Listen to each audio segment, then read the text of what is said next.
പണ്ട് +2 പഠിക്കുന്ന സമയത്ത് ഫ്രണ്ട്സുമായിട്ട് കോഴിക്കോട് കറങ്ങാൻ പോകുന്ന ഒരു ഏർപ്പാടുണ്ടായിരുന്നു. അവിടെ എത്തിയ മൂന്നേ കാര്യങ്ങളെ ചെയ്യുള്ളൂ. ഒന്ന് ഫുഡ് കഴിക്കും, പിന്നെ അവിടെ ഒരു ഫോക്കസ് മാൾ ഉണ്ട്. കേരളത്തിലെ തന്നെ ആദ്യത്തെ ഷോപ്പിംഗ് മാൾ എന്ന് വേണമെങ്കിൽ പറയാം. അതിനകത്ത് ചുമ്മാ കറങ്ങി നടക്കും, എന്നിട്ടൊരു പടത്തിന് കയറും. ഇതാണ് എപ്പോ കോഴിക്കോട് പോയാലും ഉള്ള ഒരു കീഴ്വഴക്കം. അങ്ങനെ ആ പോക്കിൽ കറങ്ങി തിരിഞ്ഞൊരു തിയേറ്ററിന്റെ മുന്നിലെത്തി. അവിടെ 2 സ്ക്രീനാണുള്ളത്. ഒരിടത്ത് മോഹൻലാലിന്റെ ഷിക്കാർ, മറ്റേ സ്ക്രീനിൽ മമ്മൂട്ടി അർജുൻ ടീമിന്റെ വന്ദേ മാതരം. ഞങ്ങൾ എത്തുമ്പോഴേക്ക് ഷിക്കാറിന്റെ ടിക്കറ്റും കഴിഞ്ഞു, ഹൗസ്ഫുൾ ബോർഡും വെച്ചു. അപ്പൊ സ്വാഭാവികമായും വന്ദേ മാതരത്തിന് ടിക്കറ്റ് എടുത്തു. ആ കാലഘട്ടത്തിൽ പൊതുവെ മമ്മൂട്ടിയുടെ ഒരു മൾട്ടി സ്റ്റാർ എന്ന് പറയുമ്പോൾ പോക്കിരി രാജ പോലെ, അല്ലെങ്കിൽ മമ്മൂട്ടിയും ഒരു അതർ സ്റ്റേറ്റ് ആക്ടറും എന്ന് പറയുമ്പോൾ പഴശ്ശിരാജ പോലെ പ്രതീക്ഷയ്ക്ക് വകയുള്ള ഒരു സംഭവമാണ്. എന്നാൽ ഈ പടത്തെ ചുറ്റിപ്പറ്റി അത്ര ഹൈപ്പൊന്നും ഉണ്ടായിരുന്നില്ല. അതിന്റെ പ്രധാന കാരണം പണ്ട് എപ്പോഴോ ഷൂട്ടിംഗ് തുടങ്ങി ഒരുപാട് കാലം പ്രൊഡക്ഷൻ ഡിലേ ആയ ഒരു പടമാണിത്. പിന്നെ ഇതിന്റെ സംവിധായകരാരാ എഴുത്തുകാരാരാ എന്നൊന്നും യാതൊരു പിടിയുമില്ല.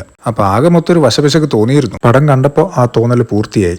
ഈ മാറിയ കാലത്ത് ഒരു മാസ് സിനിമയിൽ പോലും നായകൻ ഒരു സിമ്പിൾ ഇൻട്രോ എന്ന് പറയുന്നത് ആക്സെപ്റ്റബിൾ ആയിട്ടുള്ള ഒരു കാര്യമാണ്. എന്നാൽ അക്കാലത്ത് ഒരു ആക്ഷൻ പടത്തിലൊക്കെ നമ്മൾ നമ്മുടെ ഹീറോക്ക് പ്രതീക്ഷിക്കുന്നത് വമ്പൻ ഇൻട്രോ ആണ്. മമ്മൂട്ടിയുടെ ഇൻട്രോ തന്നെ ശോകമായിരുന്നു. പിന്നെ അർജുൻ വരുന്നു, എന്നിട്ടും കാര്യങ്ങളൊന്നും അങ്ങോട്ട് ശരിയാവുന്നില്ല. അതിന്റെ പ്രധാന കാരണം അക്കാലത്ത് പഴശ്ശിരാജ, പോക്കിരി രാജ, ബെസ്റ്റ് ആക്ടർ പോലുള്ള നല്ല പ്രൊഡക്ഷൻ വാല്യൂ ഉള്ള മമ്മൂട്ടി സിനിമകൾ കണ്ടിരുന്ന എനിക്ക് ഇതിന്റെ മൊത്തത്തിലുള്ള ദാരിദ്ര്യം സെറ്റപ്പ് അങ്ങോട്ട് ഇഷ്ടപ്പെട്ടിരുന്നില്ല. ഇന്റർവെൽ ബ്ലോക്കിൽ നോക്കുമ്പോൾ ലിറ്ററലി നിലം തൊടാതെയുള്ള ഒരു ഫൈറ്റ് ആയിരുന്നു കാണിച്ചിരുന്നത്. എന്നാൽ അതിൽ മമ്മൂട്ടി ഇല്ല, അർജുൻ മാത്രം. സെക്കൻഡ് ഹാഫിൽ വില്ലനെ കൺഫ്യൂസ് ചെയ്യിക്കാൻ വേണ്ടി സെറ്റ് ചെയ്യുന്ന ആ ഫ്യൂച്ചറിസ്റ്റിക് ട്രാപ്പ് നല്ലൊരു പരിപാടിയായിരുന്നു. പക്ഷെ പറഞ്ഞിട്ട് എന്താ കാര്യം? ഇങ്ങനെ ഒരു പടത്തിലായി പോയില്ല അത് വെച്ചത്. തളർവാദം പിടിച്ചു കിടക്കുന്നവന് ലൂയി ഫിലിപ്പ് ഷർട്ട് ഇട്ട് കൊടുത്തിട്ട് എന്താ കാര്യം? പിന്നെ ഇതും കഴിഞ്ഞ് മുന്നോട്ട് പോയപ്പോൾ പട്ടിണി പാവങ്ങളുടെ ദാരിദ്ര്യം കാണിക്കുന്ന ഒരു സീനുണ്ട്. ഏതാണ്ട് ഒരു 10-15 മിനിറ്റ് വരും. അത് ശരിക്കും അനുഭവിച്ചു എന്ന് തന്നെ വേണം പറയാൻ. ആ പട്ടിണി പാവങ്ങളല്ല, കണ്ടുകൊണ്ടിരിക്കുന്ന നമ്മൾ. അങ്ങനെ ഒരു ക്ലൈമാക്സ് ഫൈറ്റോട് കൂടി പടം കഴിഞ്ഞു. പരസ്പരം ഒന്നും സംസാരിക്കാതെ കൂട്ടുകാരൊക്കെ വീട്ടിലേക്ക് മടങ്ങുകയും ചെയ്തു.